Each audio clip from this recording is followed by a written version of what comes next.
Well, good evening, good people. Mark Holmes here. As always, I want to say thank you all for watching, commenting, subscribing, and being part of the Joe Boo Sports Report. Without you guys, as well as you ladies, you know that this literally does not work. I hope all of you guys are having a great day. It's been a hard day. I came down here to the Red Brick House fighting a snowstorm to get here. It took about 3 hours, and it usually only takes about two because of the snow and stuff that was coming down. I just wanted to get away from being at home and just do something different. Came here so I could do some work here, bust my ass some, and to just hopefully feel better after the loss, because I wasn't ready for the regular season. Excuse me, I wasn't ready for the off season to begin. The thing that at least makes me feel better was actually, and this sucks, is seeing that the Eagles are joining us on the sofa. In fact, the NFC East is back to being the NFC least. We had two teams in the playoffs, and both have early exits when both of our teams actually had a lot of promise. It sucks. It really and truly does. Now, I have been trolled to the nth degree.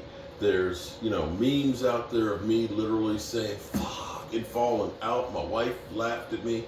Philly 500 did a whole video last night of me melting down that I think has gone viral.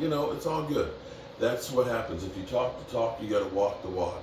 And I have to walk that walk. And there's some water that got into that thing, so that's where it pops. Everybody wants blood. Everybody is like, screw Dak, trade Dak, get rid of Dak, fire everybody, rip it up and tear it apart. But here's the thing. What I'm going to say is not going to be popular. Now, we got Jerry Jones, who hopped on his plane today. Him and Stephen Jones aren't talking on 105, and we know those are guys that always like to talk. They usually have their end of the season press conference and stuff. I believe that they are trying to figure out who is going to be the next head coach. We know Bill Belichick is interviewing with has an interview with the Falcons. We believe Harbaugh is interviewing with the Chargers. And the thing about the Cowboys that they did the last time when they fired Jason Garrett was they wasted time. They literally spent a week of time before they finally let him go. And time is of the essence. If you're trying to get a Mike Vrabel, you're trying to get a Bill Belichick, you need to be acting now. If you're going to fire Mike McCarthy, fire him and start the process now. Don't wait. Don't bullshit around, because that's what you guys are doing. And if you don't hurry up and get this thing done, you're going to be left holding the bag. I don't know that Mike McCarthy, if you had done that sooner, if Mike McCarthy would have been the coach you hired. I just don't know. But if you're going to do it, just hurry up, rip the Band-Aid off. Now, here's the thing that's crazy. And Brian, shout out to Game Time Brian. Brian, I think of as one of my kids that is growing and blossoming here on YouTube. And trust me, bro, trust me, this shit ain't easy. A lot of people think you just, put your shingle up, your YouTube channel, and everything's hunky-dory. It don't work like that. Trust and believe that, bro. That's not how it works. Trust me, it's not. This isn't going to be popular when I make this statement. But take a look at our division right now. The Eagles got their teeth kicked in. Jalen Hurts looks completely discombobulated. Dallas Goedert may have just messed up his MCL. It looks like Travis Kelce was doing the big goodbye. A.J. Brown, I think, is checked out. Nick Sirianni's probably going to be fired. That organization has a lot of high-priced talent that's probably not going to be returning. Slay and Bradbury, they're not the answers. That's a team that's going to have to rebuild. The Commanders, they're looking for a new coach right now. They're in worse shape than when Ron Rivera took over for them. And the New York Giants, surprisingly, they may have the most tenured coach in the division, but they don't have a quarterback. Daniel Jones is not going to be ready to start the season, and even if he did, he's still not a good quarterback. Is it going to be Tyrod Taylor, Danny Cutlets? And that's a team that has an ass offensive line.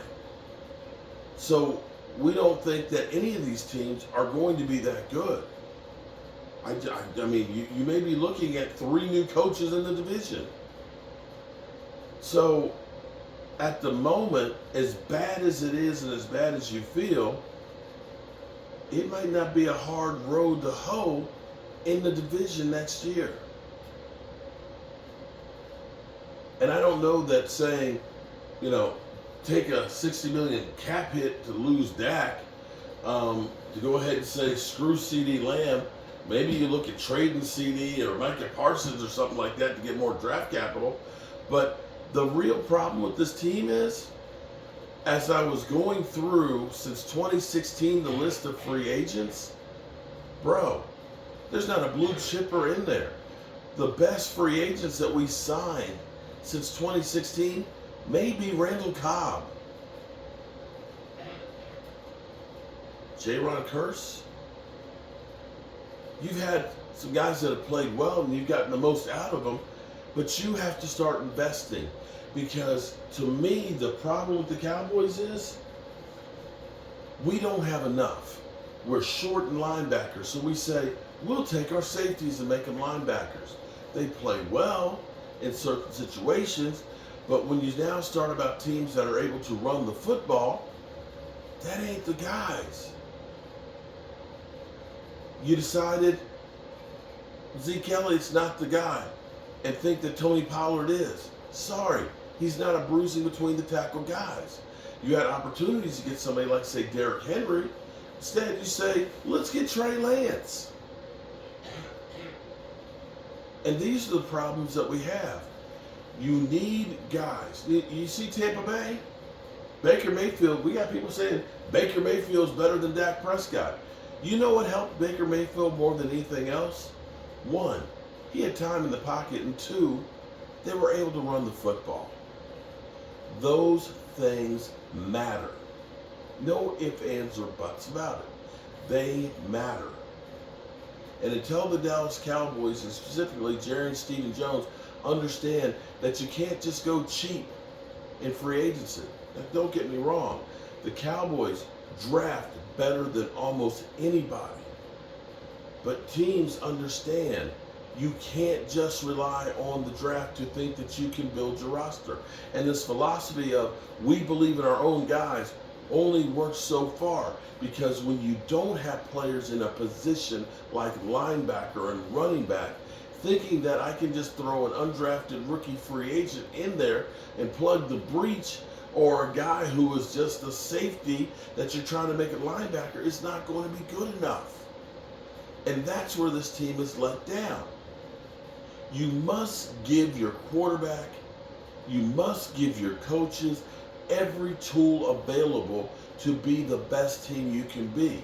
The Eagles, they went out and they got tons and tons of talent. They came close, but that wasn't enough. You look at San Francisco, that has been amassing talents for years. They're getting close. They might get it this year, but it's not enough. You look at the Baltimore Ravens that understand we have to get more pieces, and they go out. They get guys like Calais Campbell. They get guys like Odell, and they are challenging for these Super Bowls. And I don't know how casual fans can think that we go out and get bottom basement guys and think we compete with guys that get premier talent.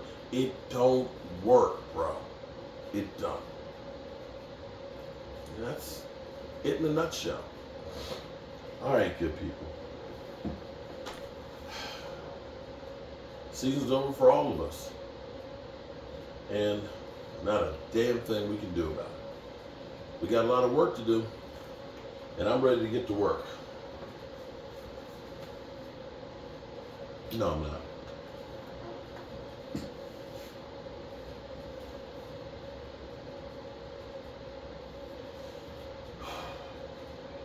No, I'm not.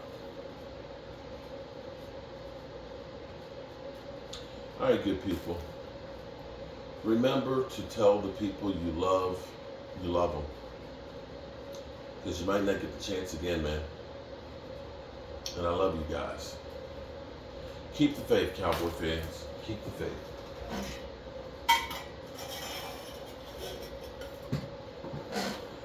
God willing, I'll see you tomorrow.